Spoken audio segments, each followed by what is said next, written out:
trazer mais um bastidor, esse aqui está no meu celular. Também consegui acessar o conteúdo do inquérito que trata da deputada Clarissa Tércio.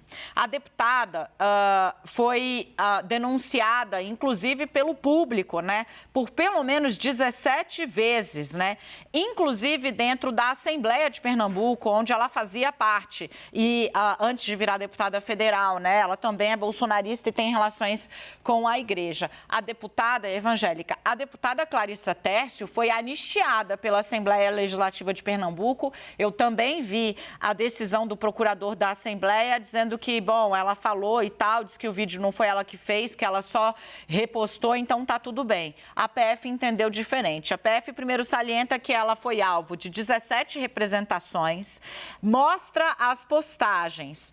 É postado no perfil dela e no perfil Pastor Júnior Tércio imagens.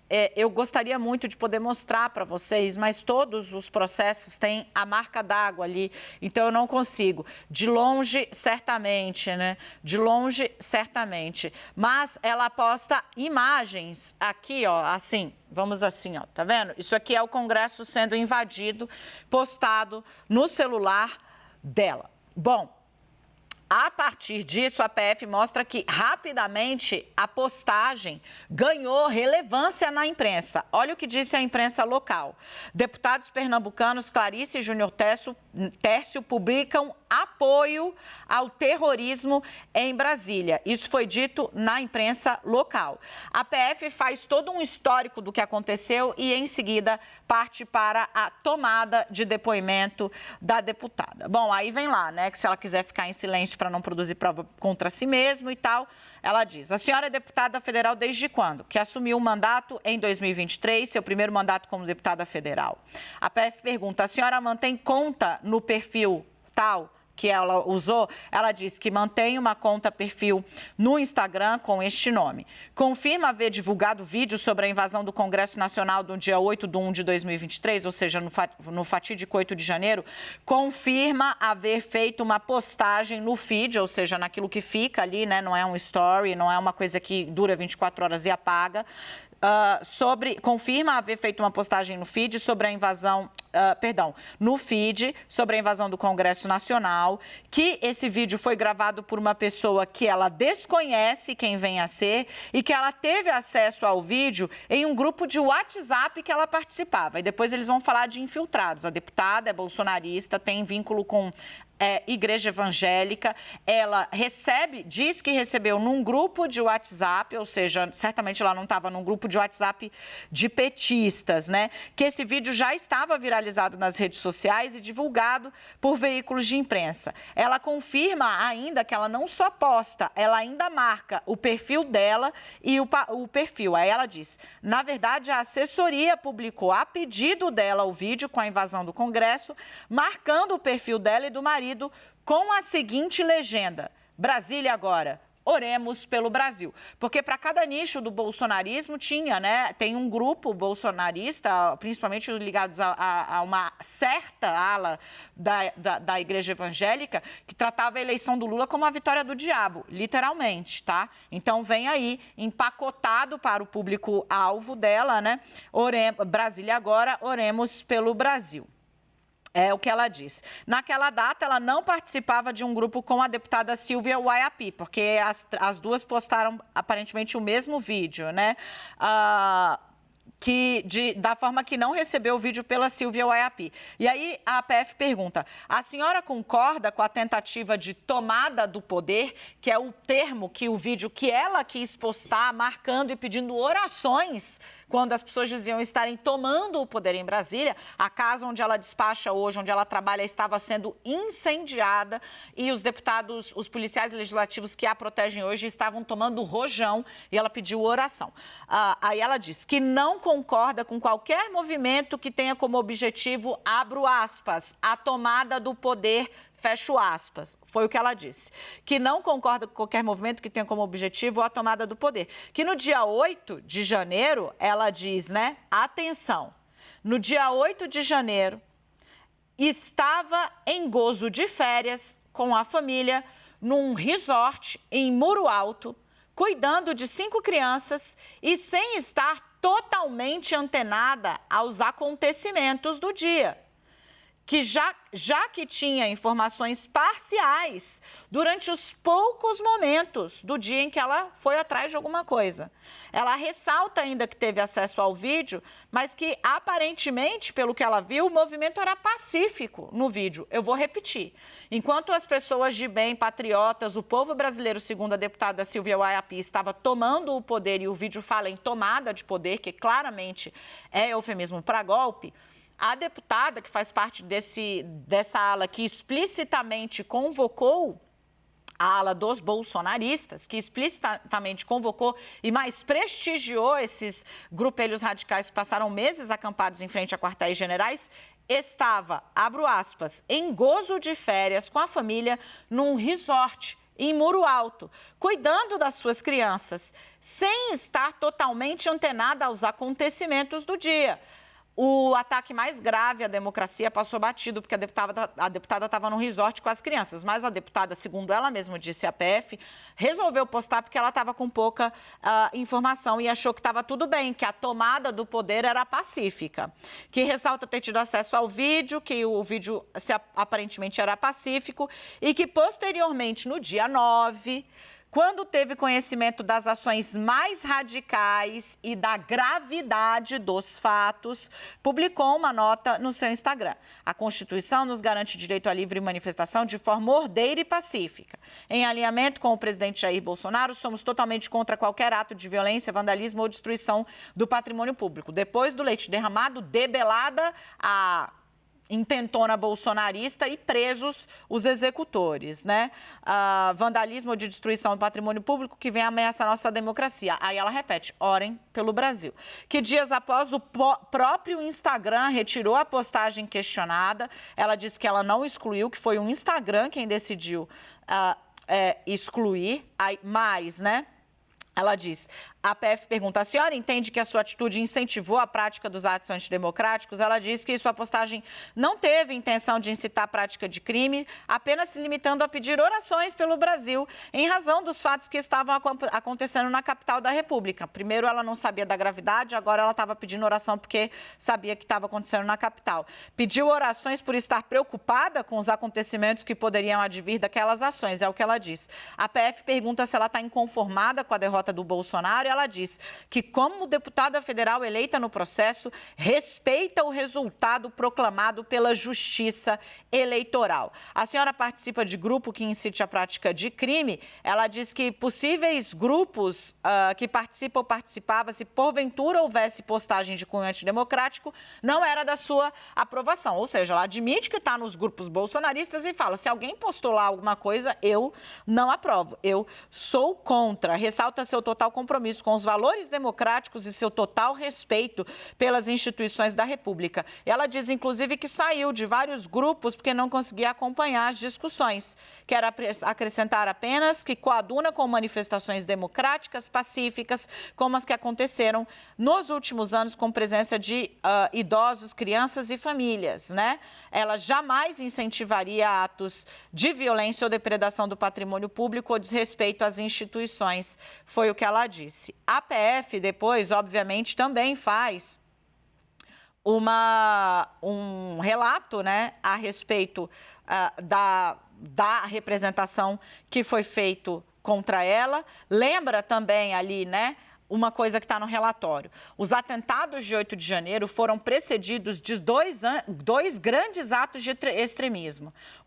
A tentativa de invasão à sede da Polícia Federal em 12 de dezembro de 2022, dia da diplomação do presidente e vice-presidente da República, quando um grupo de manifestantes tentou invadir a sede da PF em Brasília, exigindo a liberação de um cacique, uma figura frequente em protestos antidemocráticos como esse que você está aí. 2, a tentativa de atentado à bomba, dia 24 de 12 de 2022, em um caminhão de querosene nas proximidades do aeroporto. Foram identificados os responsáveis, Jorge Washington Oliveira, Alan Diego dos Santos, Wellington Macedo, todos viraram réus pela tentativa de explosão e, segundo as investigações, estavam acampados em frente ao QG do Exército e tinham a intenção de cometer crime no aeroporto. E aí eles vão trazendo ali a conclusão, né? A investigada reconhece que fez a postagem, negou que tenha participado da manifestação, apresentou documentos que indicariam que ela estava nesse resort em Muro Alto. A PF diz que, de fato, o sotaque do vídeo não é dela, mas aqui a PF diz, né, que repisa o que falou sobre a Silvia Waiapi e entende a mesma coisa. Certamente a conduta está classificada como crime de opinião, dependendo do Ministério Público, a tipificação. A senhora Clarissa de Tércio, né, à época não estava diplomada, ainda exercia o deputado como deputada estadual de Pernambuco, também cabendo a este caso a análise e aplicação da inviolabilidade penal por causa de suas opiniões e palavras. Deixa eu trazer de volta aqui a Renata Agostini e o Leandro Rezende. Gente, essa aí estava no resort enquanto os patriotas estavam lá e disse que, enfim, estava ocupada com as crianças e tal, enfim, foi tudo muito difícil. Quero começar com você, Renata. Ai, desculpa, eu estava contando com o Leandro começar para eu poder me preparar para o comentário. Vou retomar uma parte do que eu falei. Eu acho, à luz do que a gente começa a ver dos relatos das pessoas tendo de falar a sério, a verdade é essa, porque quando você para na frente da Polícia Federal, quando você para na frente de uma investigação, você tem que falar sério. E aí, quando elas são chamadas à razão, elas têm um posicionamento bem diferente, né, junto do seu advogado e tal. Era o que a gente falava comentando o depoimento anterior. Nesse caso, e aí por isso essa minha relaxada, é porque é interessante que o falar a sério é desculpa, gente, não viu o que aconteceu? Estava aqui presa com coisas e aí foi.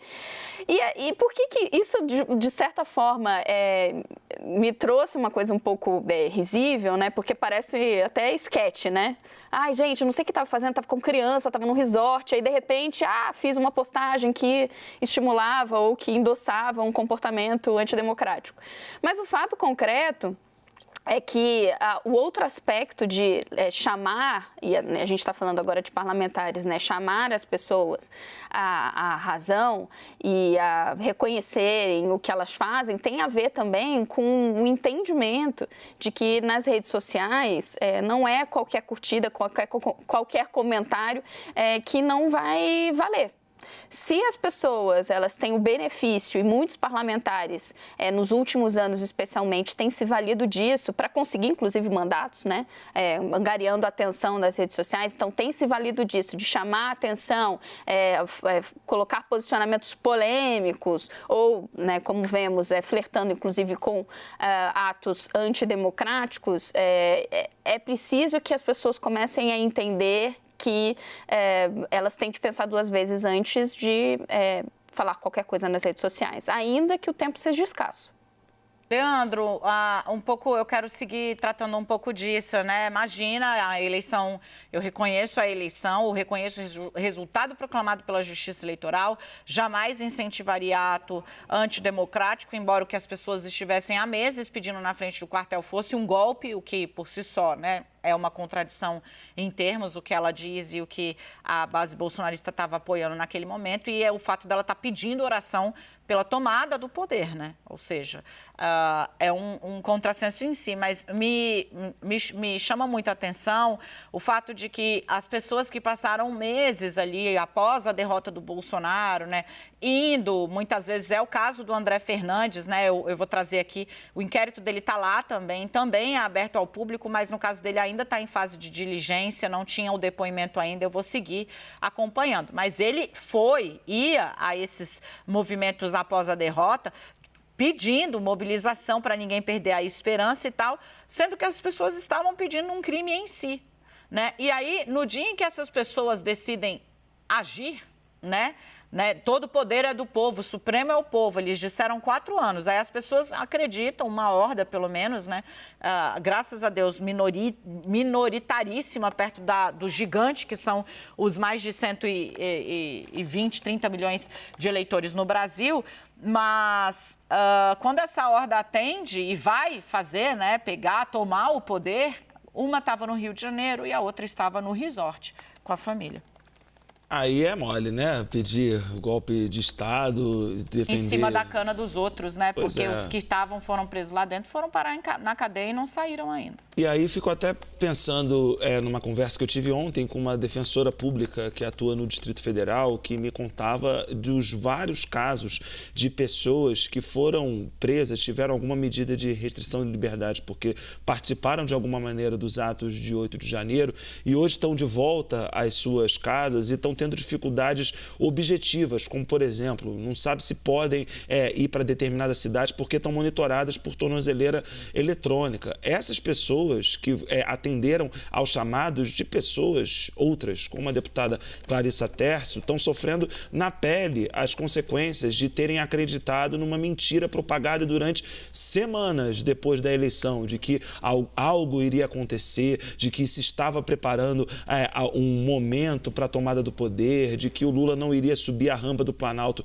de jeito nenhum. E era vídeo no WhatsApp, vídeo no Telegram, deputados endossando esse tipo de barbaridade. O governo, à época, que sabia que esse tipo de narrativa estava correndo solto, nada fez para conter esses ânimos e aí o resultado era esse. Quem estava propagando essas ideias estava num resort, enquanto as pessoas estavam tomando gás lacrimogêneo, spray de pimenta, colocando suas vidas em risco, destruindo o patrimônio público do país e acabaram, muitas delas, presas, voltaram para suas cidades e hoje têm que lidar com uma tornozeleira eletrônica sem nem saber exatamente o que aconteceu com elas. Claro que tem muita gente que foi presa e está presa, né? Porque estava ali depredando, sabia muito bem o que estava acontecendo, mas tinha gente que foi estimulada por esse tipo de discurso e que acabou também sendo envolvida, faz parte desse conjunto grande de pessoas que já foi libertada por decisões do ministro Alexandre de Moraes. E, enquanto isso, as pessoas desfrutando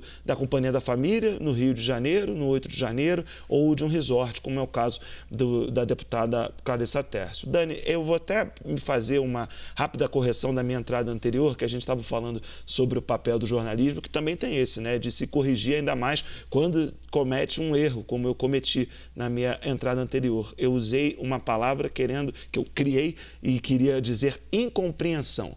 Incompreensão das pessoas, de vários deputados, como a deputada Silvia Wayampi e de outros tantos que eu citei, Bia Kicis, Eduardo Bolsonaro, sobre o papel do jornalismo. Eu falei descompreensão, vieram já me xingar aqui na internet por esse erro de português que eu cometi. Eu achei que era uma união entre incompreensão e descompressão, porque a gente está precisando, né, diante disso tudo. Você foi plenamente compreendido.